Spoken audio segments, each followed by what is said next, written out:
Welcome to Turning Hard Times into Good Times. I'm your host, Jay Taylor, and I'm speaking to you from New York City on this, the 17th day of March, 2020. I want to thank each of you for listening to this show, making it one of the more popular shows on the Voice America Business Channel. Also want to encourage you to continue sending along your thoughts, whatever they may be, to questionsfortaylor@gmail.com. Questions, the number 4, Taylor@gmail.com. I also want to thank our sponsors. Otherwise, we would not be having this show. Our sponsors that make this show available today are Eli Gold, Great Bear Resources, Hannon Metals, Irving Resources, Lion One Metals, Novo Resources, and Sitka Gold Corp. Before we get into today's show, I want to inform you that I did an interview with Dr. Quinton Henning yesterday concerning the urgency of self-quarantining yourself and with plenty of food and water to last at least the next several weeks. Dr. Henning also discussed how the coronavirus is impacting the way he is handling and advising companies that he has some responsibility for, such as Novo Resources, Irving Resources, and Lion One Metals, all three of which, of course, are sponsors of this show and are among my favorite companies in my newsletter and in my personal account, for that matter. You can listen to this interview with Dr. Henning by going to Jay Taylor Media, Jay Taylor Media, or you can go to my YouTube channel as well. I've titled today's show, Why Are Things Falling Apart? Charles Hugh Smith will be with me in the second half of today's show. Michael Oliver will be with me momentarily. And Michael Hudson appears for the first time to talk about a massive new sedimentary-hosted copper-silver discovery in Peru.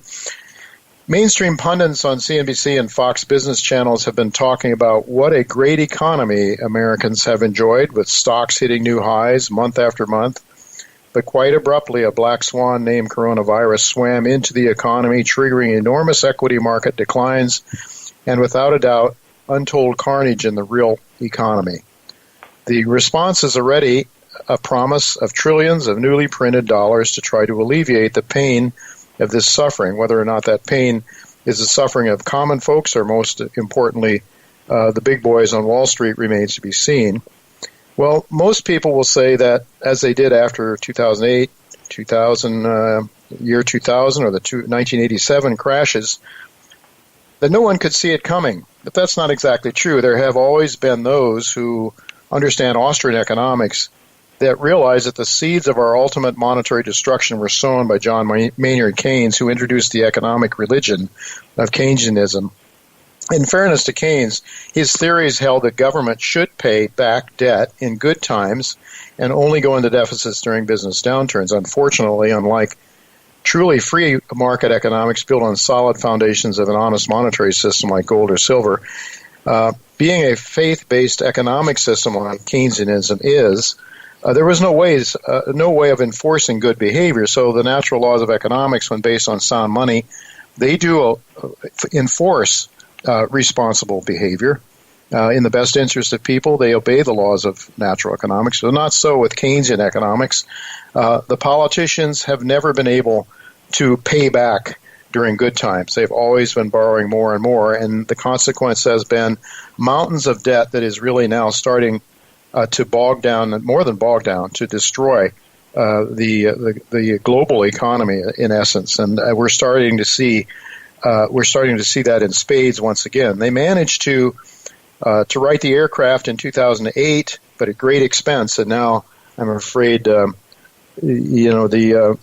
they say, we're about to pay for the sins of our past, it would seem. So while it may not be true that you can't predict which black swan will trigger which problem and when, there are people who have studied and understand deeper underlying social problems and economic problems. Charles Hugh Smith, who wrote the book Why Things Are Falling Apart, will be with me in the second half of today's show to talk about that and more directly and more immediately the concerns of the moment, the coronavirus. And so we'll ask Charles to dive deeper into the underlying self-inflicted pathology of the Western world and to try to get a better understanding of why things are falling apart. More importantly, what we can do right now to help ourselves and to protect our families. Michael Hudson, as I mentioned, will be with me to talk right after our first commercial break, actually, about what is really looking like a massive high-grade copper-silver sedimentary hosted deposit in Peru. And that company is Hannon Metals that he heads up. So he'll be here to tell us about that in the second segment of today's show. But right now, I'm really happy to tell you that Michael Oliver is with me. Thanks for joining me, Michael. Hi, Jay. Good to be back. Interesting times. Oh, my goodness, interesting times. And you don't know how much I wish we had you last week, but we've got you now. So in a note to me earlier today, you talked about a broad slingshot move for the commodity sector in general. And I'm bringing this up now because my next guest is Michael. Is going to be I'm going to have my guest from Hannon, Michael Hudson. He's going to be with me to talk about this copper and silver deposit. Well, silver is really it's just getting slammed. Copper is no big winner either this year so far, and yet you're suggesting that we may be on to or about to see a major move in the broad commodity sector. Now, I know you've been saying this, and you've been particularly bullish on the soft commodities to a great extent. But talk to us about your latest views on the commodity sector in general at a time when, when people are selling whatever they're able to sell, it seems, in order to pay back the margin clerk. Mm-hmm. In the weekend report, we had I put up some simple price charts. Normally we show momentum in price, but the price charts are so evident, and they contradict basic notions that investors have right now. And that is, that when the stock market goes down, the commodities are going down too. Well, on a short-term basis, yes, there have been. Copper especially, crude oil especially, and silver recently. The gold miners broke last week and basically exploded since then. But when you stand back and go back to 2008, go back 11, 12 years, and look at a monthly price chart of the Bloomberg Commodity Index, crude oil, copper, silver, XAU index of the gold miners, and then put in contrast the S&P price chart going back to 2008 and 9, they're totally opposite. S&P has been driving from the lower left hand of the page to the upper right hand for 11 years. And the commodity complex in waves has been in a downward angle since 2008, with a secondary peak in 2011, but in a major downward zigzag angle. However, in 2016, when gold bottomed, when silver made a low, crude oil made a low at $26, which we're challenging right now. Bloomberg made a low, Bloomberg Commodity Index. Everything made a low in 2016. And basically since 2016, most commodities have done what? Go sideways. In a broad range, but go sideways. Gold's the exception to that. You can almost like a box to the right. And now silver nipped out its low by $1 this week. Crude oil may take out its $26 low that it made in early 2016, but these are likely to be fake-out new lows, unsustainable. Commodities in general are fully smashed. They're theoretical zero in my view. They were there in 2016. They're still there. They're not going to go substantially lower. This is a base. And I think the central banks are creating have lit the fuse to ignite this base. The triggering factors will be investors. To the extent investors are a bit tired or suspicious of stocks, and they now should be, they need to put their money somewhere. Well, when you look at the commodity charts, yes, they're under pressure right now, but they're at the bottom end of these theoretical zero price bases. Oil's not going to zero. $26, compare that to its high in 2008, 147, or its high even several months ago, at 77. This is very low prices for commodities, so the argument that, demand is weakening, et cetera, yeah, that's already reflected in the price action. So what we see at Momentum Structural Analysis is major bases with pending triggers overhead for most of these markets.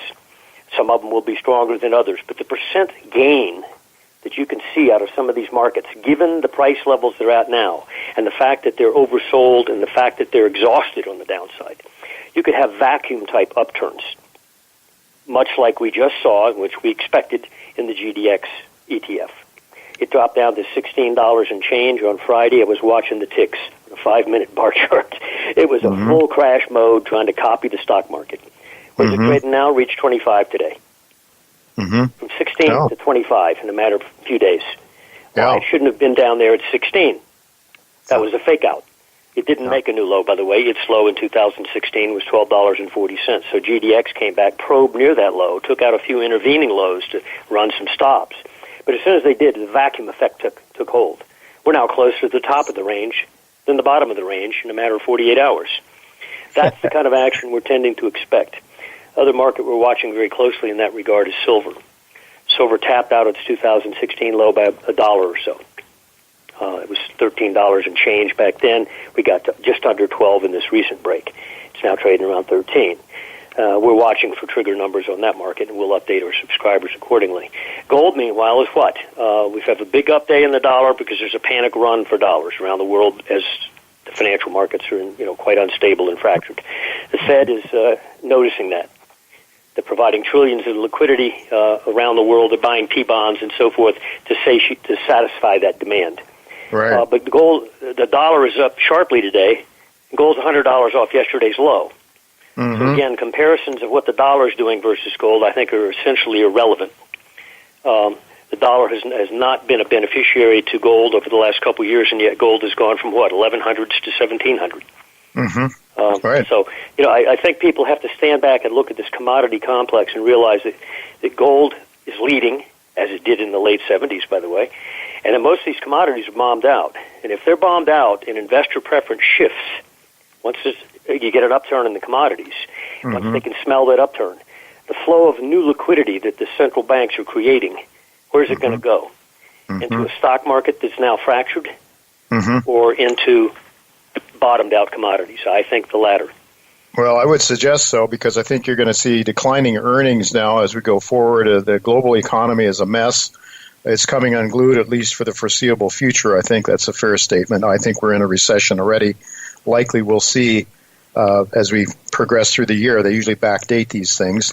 Michael, with 1 minute left, though, the dollar, as you just mentioned, has been stronger. I see this as a liquidity crunch issue that when margins come under pressure, people have to sell whatever they're able to sell. One of the reasons I think gold got smashed, gold stocks got smashed, is people just indiscriminately sold whatever they were able, not necessarily what they wanted to sell. But how long can this dollar remain strong, quote unquote strong? It's strong compared to 2 weeks ago when it was trading at 94 on the dollar index. It's now at 99.90 or 100. Remember, it was 103.50 back in 2017. So if you look at a chart going back about to 2016 and 17 and draw a line sideways, we're off the recent lows. We're still below not the all-time highs, the highs of that move. If you look back 20 or 30 years on the dollar, these levels are hardly high at all. Yeah, exactly. In fact, it doesn't even look like a bull trend. So I think the jerking around of the dollar, which is likely to flip back down again once the Fed prints enough to satisfy that need, might help gold at that point. But gold hasn't needed to help up to this point. In fact, if you were waiting on dollar demise over the last 2 years, you would have missed the entire move in gold. You would have missed the move, right? Exactly. Yeah. All right, Michael. My suggestion is ignore it. Very good advice. Very good advice. Thank you so much, Michael, for being with us. Always good to have you for your insights.